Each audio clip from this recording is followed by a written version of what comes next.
Hey guys, and welcome back to the channel. You'll remember that I did a recipe on home brewing for pineapple beer. Well, I told you in that video I was also experimenting with some hard cider. Now everything you see in the video today is homemade. So I haven't gone and gotten expensive equipment or fermentation bottles or anything too impressive. Everything you're going to be able to make yourself at home. It's a little more labor intensive than the pineapple beer, but I tell you what, it tastes so much better, in my opinion, than pineapple beer. It also is going to take a little bit longer to ferment. Mine took about a month to really bring out a fantastic flavor. But it depends on you, how long you want to keep it, and how strong you want the alcohol content inside to be. Okay, so let's get started.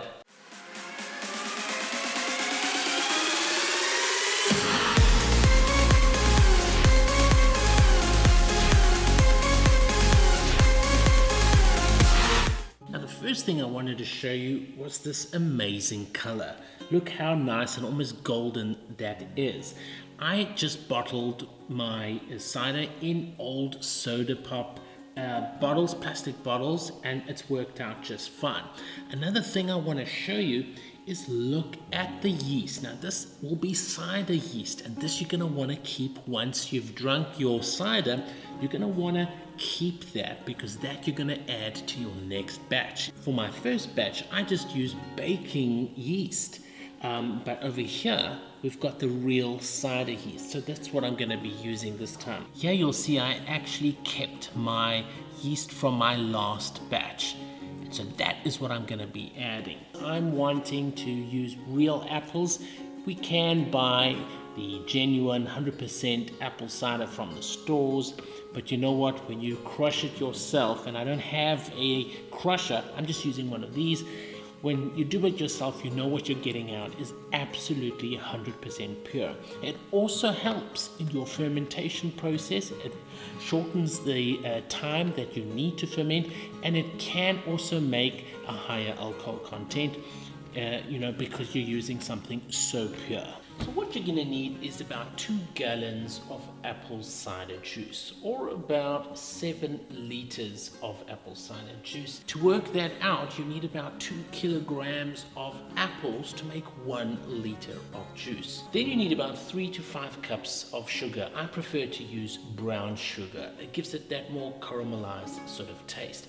That's about 24 to about 35 ounces of sugar. If you were making this for Thanksgiving or the holidays, you might want to put in some cinnamon sticks, some cloves. I just put raisins in because I didn't want that spicy flavor. For your yeast, my first batch, I actually just used baking, bread yeast. Worked really well, and you'll need 1 packet of that.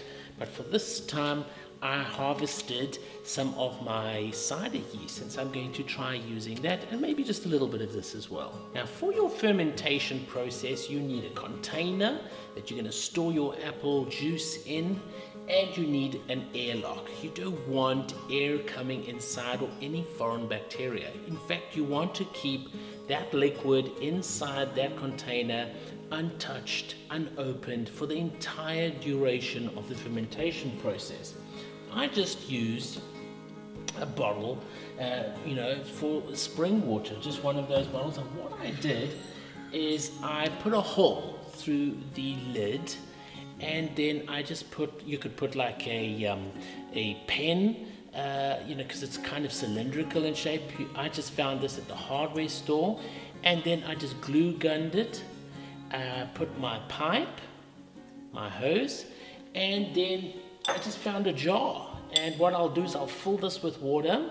I will screw this on, and I'll push this in and make sure that my pipe comes through into the water, and I'll poke some holes. Now what this is for is it allows the gases that build up in the container to escape. So carbon dioxide will then escape into the water, and the water prevents it from going back in. And what you'll see is this starts to bubble, and that's important because it bubbles as all these gases get released. When it stops bubbling or slows down quite a lot, you know that your fermentation process is now done, and that's when I bottled my cider.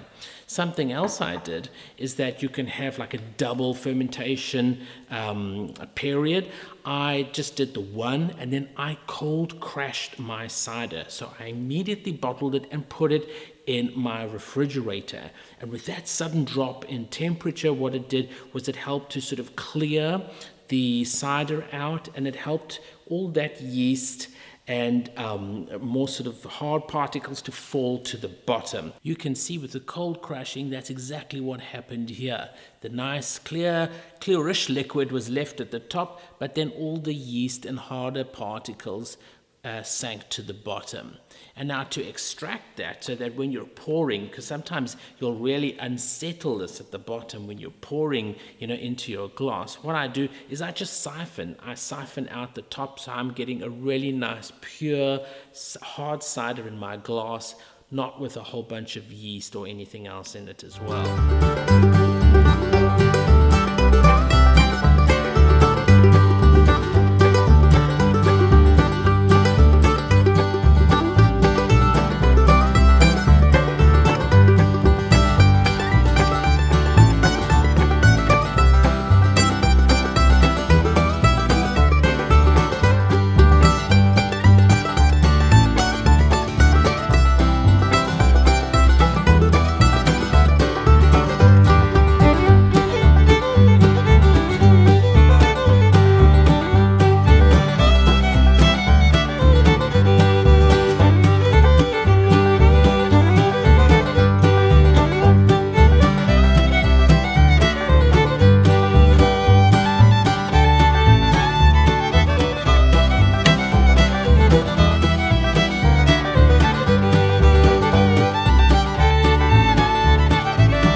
Okay guys, so it's the second day, and as you can see, it's already starting to bubble. You'll see the bubbles starting to come through there out my airlock, the carbon dioxide, and going through into my water. And what you'll see is some of this residue from the apple. Because it's fresh apples, it has some of that foam and some of that's gone through the top, but that's not a problem. As the yeast feeds off the sugar, so it creates alcohol. Now last time I did this, it took about a month to really make a nice brew before the bubbling stopped. And when the bubbling slows down or stops, that's the time to bottle it. And like I told you, I did a cold crash because I didn't want to go through a second fermentation process. But yeah, this is how it works. Guys, that is truly delicious.